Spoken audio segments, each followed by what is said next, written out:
এ নাও মাম্মা, এখানটায় রাখলাম। আচ্ছা তুমি এটা কি করছো মাম্মা?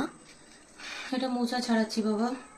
আর দেখো দুদিন না 3 দিন হয়ে গেল মোচাটা এনেছে, আর কিরকম পিঁপড়ে হয়ে গেছে, মানে শুকিয়েও আসছে, পিঁপড়ে হয়ে গেছে। সময় পেয়ে উঠছিলাম না। এবার কি বলতো, এত কাজ বাজ এটা ওটা করে সামলে উঠে আর করতেও পারছিলাম না। তো আজকে ফাইনালি একটু টাইম পেয়েছি, আলাম চলো করে নিই। আজকে যদি কেটে রাখি তাহলে পরে কালকে করতে পারবো, কিন্তু সমস্যা হচ্ছে কালকে মঙ্গলবার, কালকে নিরামিষ খাবো। আমার আবার চিংড়ি মাছ দিয়ে খেতে বেশি ভালো লাগে, তাই ভাবছি কেটে রেখে দেবো, সেদ্ধ করে রেখে দেবো, মানে কালকে সেদ্ধ করবো, করে কিছুটা নিরামিষ করবো আর কিছুটা পরের দিন আমিষ করবো। তো এই হচ্ছে ব্যাপার। তোমরা ভাবতে পারো আমি লিপস্টিক পরে কেন বসে আছি, অ্যাকচুয়ালি একটু আগেই একটা প্রমোশনাল শুট ছিল, তো সেটা করছিলাম। ওই যে বলে না একার হাতে সংসারে, মানে যে রাধে সে চুলো বাঁধে, তাই ওই কাজটাও তো করতে হবে বলো, ওই কাজটাও কাজ, আবার সেই সঙ্গে সঙ্গে সংসারের কাজও কাজ। আর মোচাটা আমারই কয়েকদিন ধরে খুব খেতে ইচ্ছা করছিল। এই সময় মোচাটা খাওয়াটাও খুব দরকার শরীরের জন্য, ন্যাচারাল আয়রনটা আসে মোচা, থোর এগুলো থেকে। তো সেই জন্য বরকে বলেছিলাম আনতে, এবার সে নিয়ে এসছে। এবার যদি সামনে পড়ে থাকে আর নষ্ট হয় না, মানে করার অভাবে, সেটাও তো গায়ে লাগে, তাই না? তো সেই জন্য এখন ফাইনালি 8টা বাজে, এখন নিয়ে বসেছি। দেখি ঘন্টাখানেক মতো বসে যতটা বাঁচতে পারবো বাঁচবো, কারণ একবারে পুরোটা বাছাও জানি না আমার পক্ষে এখন সম্ভব হবে কিনা, পেটে লাগে, পেট চেপে বসে কাজ করতে গেলে অনেকক্ষণ ধরে। কি আর করা বলো, একার সংসারে একাকেই সব কাজ করতে হবে। তাও ও তো অনেক হেল্প, মানে ওর বাবা তো অনেক হেল্প করে, দেখুন সেই মানুষটাই শরীর খারাপ হয়ে পড়েছে, কিছু করার নেই।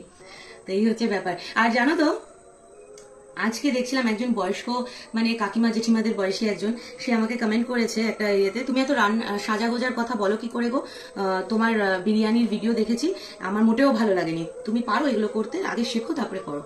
তো আমি তাকে কি বলবো জানি না, আমার শিক্ষায় আটকায়, তাই আমি তাকে এখনো সম্মান দিয়েই বলছি যে কাকিমা, আর নামটা মেনশন করছি না।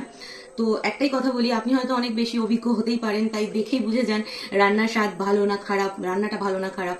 কিন্তু কি বলুন তো, আমি না কাউকে এখানে পেট প্রমোশন তো করাই না যে আমার হয়ে এত লোক এসে কথা বলবে। দেখবেন একটুখানি খেয়াল করে প্রচুর কমেন্ট আসে, যেগুলোতে তারা আমাকে সুন্দর সুন্দর রিভিউ দেয় যে দিদি ভাই তোমার স্কিন কেয়ার টিপস গুলো ফলো করে বা হেয়ার কেয়ার টিপস ফলো করে দারুণ উপকার পেয়েছি, বা তোমার রান্না মানে তোমার রেসিপি ফলো করে রান্না করে খুব ভালো রেসপন্স পেয়েছি বাড়ির লোকের কাছে। তো এইগুলো কোনোটাই না কেনা নয়, জানেন তো, এগুলো একদম মানে অথেন্টিক যাকে বলে।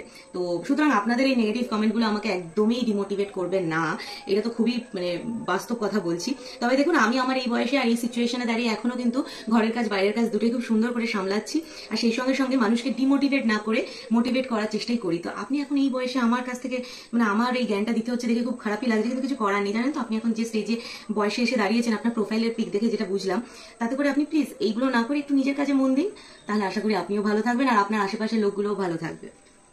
তো যাই হোক, তোমরা হয়তো বলবে দিদি এগুলোকে কেন মাথায় নাও, কিন্তু কি বলতো, মাঝে মাঝে কিছু কিছু না একটুখানি মানে বলতে লাগে, না হলে পরে এরা ভাবে কি যে মানে কিছু বলছে না তো তাহলে হয়তো আমি ঠিক, তো সেটা নয় অ্যাকচুয়ালি, এই জন্যই বলা। তো যাই হোক চলো, আমি এখন মোচা ছাড়াই জানি না কতক্ষণে মানে সব ঠিক করে উঠতে পারবো, চেষ্টা করছি, কালকে একটু মোচা বানাতেই হবে। চলো টাটা।